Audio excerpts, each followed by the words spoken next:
Welcome to Whisky.com, where fine spirits meet. My name is Luening, Horst Luening, and I'm the master taster of Whisky.com. And today we have a range of Tomatin single malt whiskies here in my cask, and I have to apologize for my pronunciation. I'm used to saying Tomatin, but definitely it's called like satin Tomatin. So I'm afraid I'm not always able to avoid this mispronunciation, but I try hard. Tomatin is one of the three distilleries which lie at the highest elevation in Scotland. Tomatin is at 315 meters, roughly 1,000 feet above sea level. And it was bought after in the end of the big British recession in 1986 by a Japanese company called Takara Shuzo and Okura. I'm reading this here. And the distillery was enlarged in 1974 to 24 stills, 24 pot stills, 2 rows, extremely long. And when I visited the distillery the first time in 1994, there were still 23 stills in this stillhouse, huge stillhouse. And I think this was the biggest malt whiskey distillery using pot stills all over Scotland then.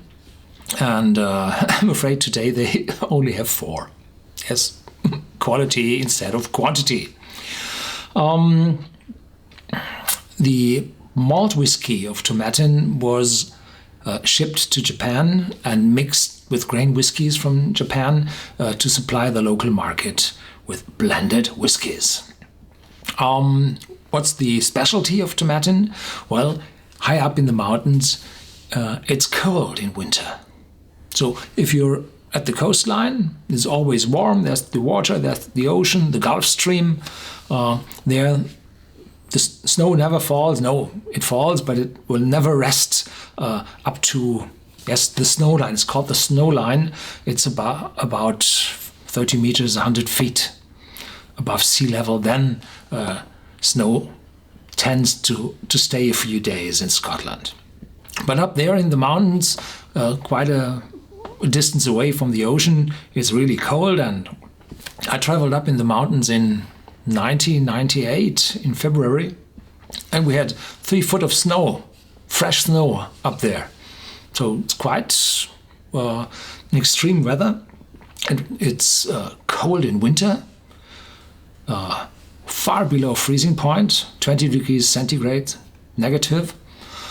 And in summer it will get hot, up to 20 degrees centigrade. So there's quite a difference in temperature, and casks tend to breathe. When the whiskey in a cask becomes cold, it compresses a lot, definitely. If you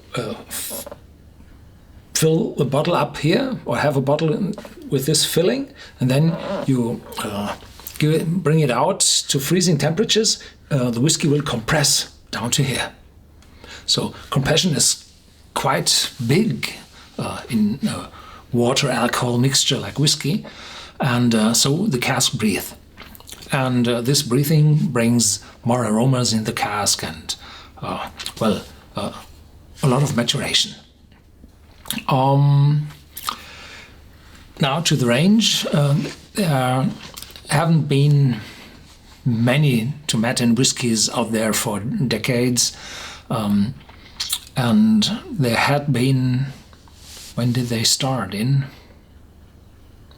2009, 2008? I'm not quite sure.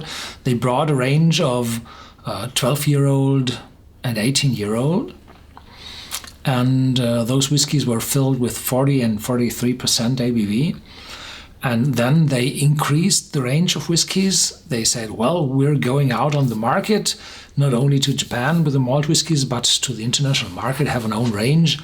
And they had the 12-year-old, a 15-year-old, which is no longer into production, an 18-year-old, a 30-year-old, which is also no longer in production, and a 40-year-old, and a bunch of single cask whiskies. And then they added, The customer saw that the storage, the warehouses were limited in amounts, and then those aged whiskies became less and less. And then they added a whiskey called Legacy. I will have it, at first here in this range. And they added a whiskey called Decades, which is, I'm afraid, also no longer available.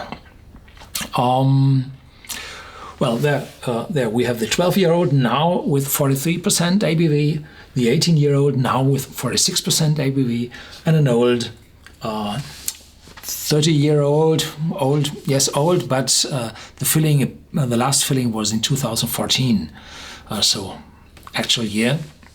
But I think they sold every bottle they had. So, have a look at those bottles. Tomorrow I start to introduce those whiskies to you. Thank you for watching. Feel free to share these videos, and there's a lot of information and pictures about Tomatin in our whiskey database. Thank you.